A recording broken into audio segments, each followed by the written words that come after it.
On va parler mémoire. Nous sommes ici à Bruns, département de l'Ain, avec une stèle. C'est une colombe du souvenir sur la place du souvenir. On va en parler. Il y a le porte-drapeau qui nous attend. Il y a son président également. Et quelques membres d'associations qui sont là. C'est toujours émouvant d'être face comme ça à une stèle parce que ça veut dire, Yves, que derrière ça, il y a toute une histoire, une mémoire à ne pas oublier. Oui, oui.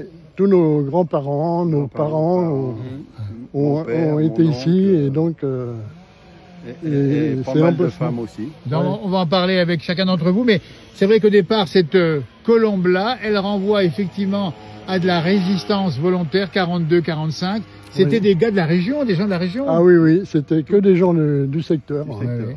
Et dans votre famille, alors Yves, c'était qui a participé? Moi, c'était le grand-père qui avait fait la guerre de 14-18 et qui encadrait les jeunes qui étaient nés dans les années 1920, 1924. Et donc, votre grand-père vous a raconté des choses? Ah oui, oui, bien sûr.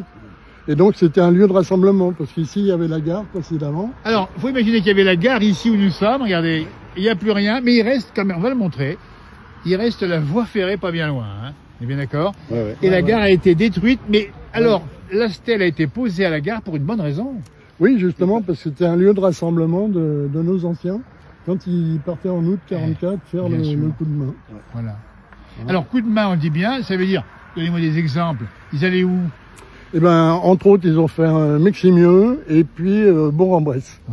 Hein, et donc là, ils avaient les armes à la main pour s'opposer aux Allemands, en attendant les troupes américaines et alliées qui remontaient de Provence. Nous sommes en 44 et il faut leur rendre un hommage.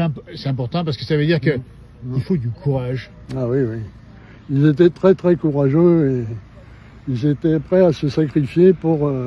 ils avaient subi pendant des années l'occupation, donc ils étaient avides de liberté, de mettre les Allemands dehors. Ça c'est important, hein, le message dit bien le courage.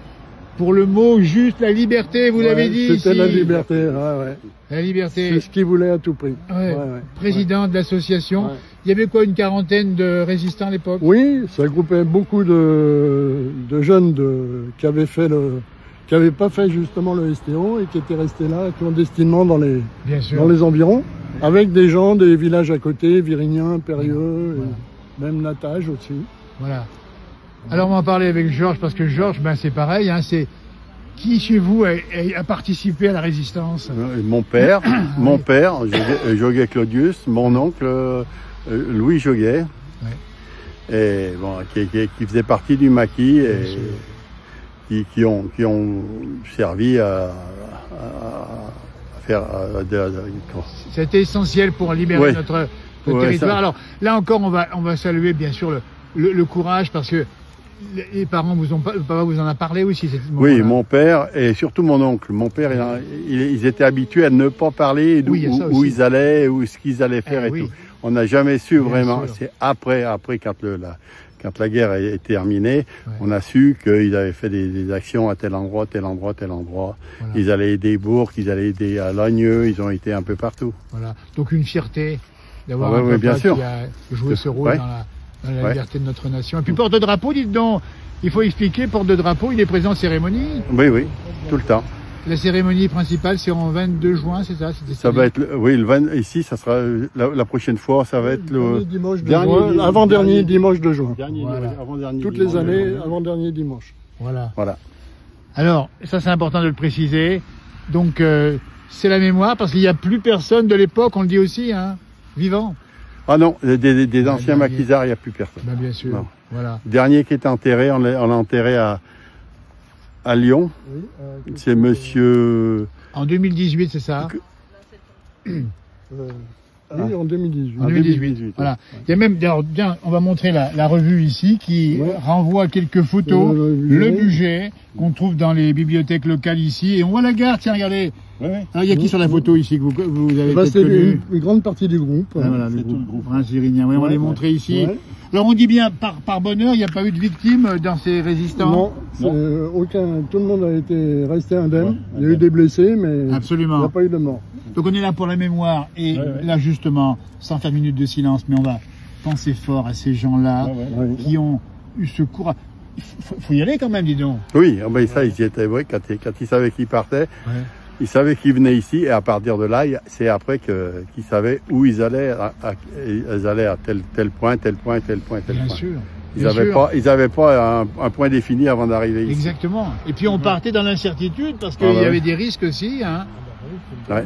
Regardez-moi ça. Ouais. Robert, c'est pareil dans la famille. Qui est-ce qui a participé? Mon père et mon oncle, qui étaient résistants, et ils allaient ravitailler la nuit avec les camions dans la montagne. Ah oui. Et oui, mon oncle était maire des hôpitaux. D'accord. Oui. D'accord. Voilà. Donc là encore courage évidemment. Et puis ils vous ont expliqué un peu, pas le détail, mais ils vous ont expliqué cette période. Oui, cette période. Ils en parlaient facilement. Ils en parlaient, oui. On peut pas dire facilement, mais ils en parlaient. Facilement. Oui, c'était quelque chose quand même. Les dames ont eu un rôle à jouer aussi. Oui, chez certaines dames, oui, bien sûr. Elles assuraient l'intendance. Oui, bien sûr, parce qu'il faut penser, effectivement, les femmes aussi étaient là. Ah ben, et comment? Elles assuraient l'intendance. Elles n'avaient aucun rôle de devant, mais derrière, si elles n'étaient pas là, il serait rien passé. Bien sûr. Elle les épaulait à fond. Exactement. Ouais. Elle les cachait, elle les hébergeait, elle les nourrissait. Voilà. Elle faisait beaucoup de choses. La résistance, on dit bien ici à Brins-Vérégnien. Oui, il y avait une vraie solidarité entre eux. C'était beaucoup d'origine agricole et donc l'entraide, ils savaient ce que c'était. Ils étaient très solidaires entre eux. Absolument. Ouais. C'était quelque chose. Gérard, c'était qui dans la famille qui a participé? Alors moi, c'était mes deux oncles. Ah, oui. Mes deux oncles qui sont de Brins. Ah, oui. Il y avait, on peut citer les noms ou pas, non? Bien sûr, bien sûr. Oui. Donc il y avait César Bajard, qui habitait, son père avait une forge ici. Ouais. Et il y avait Julien Caillat, qui habitait au Grand Brins à l'époque, c'est ça. Et je crois que les armes, une partie des armes était cachée dans la forge de... Oui, il y en avait un petit peu partout, mais il y a une partie qui était cachée là. Et là encore, ils vous ont raconté un peu ce qui s'est passé à l'époque? Non, non, dans la famille, personne n'en parlait. Oui, c'est ça. Moi, mon père, il a fait la guerre, mais en tant que dans l'armée. On n'en parlait jamais. Mon grand-père a fait Verdun, on n'a jamais parlé, mais moi j'étais petit. Et en fait, voilà. Non, alors, on comprend pourquoi on n'en parle pas, parce qu'il y a une sorte de pudeur à parler de ça, c'est ça, au fait. Hein. Ah ben non, faut pas qu'il soit après, même après la guerre, qu'il soit suivi. Absolument. Et il y a eu mon grand-père aussi qui a fait 14-18 ans, mais il était dans Verdun et tout, la Marne et tout ça. Oui. Alors le message, messieurs, du jour, c'est quand même ça. Vous parlez de la Première Guerre mondiale, évidemment. La Seconde, il y a une génération qui a eu la guerre, une autre génération qui a eu l'autre guerre. Le message dans l'actualité, c'est plus jamais ça. Ah non, c'est plus pareil. Non, on en parle très peu, parce que de toute manière, on en parle quand on est réunis tous les. Bien sûr. Le groupe de l'AS, on en parle entre nous. C'est bien quand on en parlait. Il faut garder la mémoire. Oui, et je veux dire, j'aime ça dans le sens où aujourd'hui, la résistance est peut-être encore aussi nécessaire par rapport à ce nombre de choses. Hein. Oui, par rapport aux événements qui se passent autour de nous, bien sûr. On a des valeurs à cultiver et à bien mettre en avant. Et puis toujours viser la liberté individuelle et collective dans le respect de tout le monde. Mais il faut absolument qu'on soit bien conscient de ça. Président, les mots sont justes et ils vont résonner pour ceux qui l'ont entendu encore aujourd'hui. Et la place du village est là pour ça aussi, pour ce moment-là, aux côtés de la magnifique stèle de Rémi Lorenzi. Ah, c'est lui qui l'a faite, cette sculpture-là. Hein? Oui, c'est Rémi de Lorenzi. De Lorenzi qui est un artiste bien connu dans la région, de Polieu. Oui, et de Polieu. Oui, c'est ça. Alors deux mots quand même, parce que, regardez, la colombe, on rappelle même plus ce qu'est le symbole, c'est la paix évidemment, mais ça pèse quand même assez lourd ça, hein? Ah oui, on pense au moins 500 kilos. Ah, oui. Oui. Et puis là, on est en devenir pour la surélever, la mettre en valeur. Alors, la mettre en valeur, la surélever, nous sommes à Brins, dans le département de l'Ain, place du Souvenir, elle est là, et justement, quand on passe devant, il faut avoir au moins cette pensée. Et ça sera le mot de la fin de cette interview. Claude, qu'est-ce qu'on peut rajouter? Moi, je suis satisfait qu'on soit là aujourd'hui.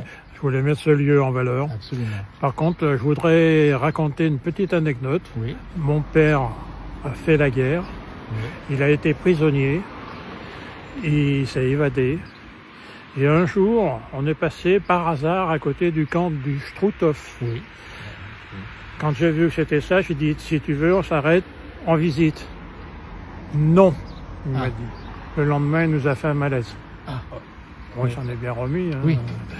Et il voulait pas nous parler des horreurs de la guerre. Mais c'est ça aussi. Et dans le coin, puisqu'il s'était évadé, quand ça tournait autour, il avait un coin pour se cacher. Il nous l'a jamais dit où c'était. Ah oui. Oui, parce qu'il y a aussi ça, c'est-à-dire que on tourne une page, mais on n'oublie pas. C'est un peu le mot du jour ici. Merci messieurs. Je vais me reculer un petit peu. Je vais vous laisser à côté ici de la stèle et laisser quelques secondes justement à la mémoire de ces résistants volontaires ici, commune de Bryns, le porte-drapeau et la colombe. Ne pas oublier et savoir résister quand il faut.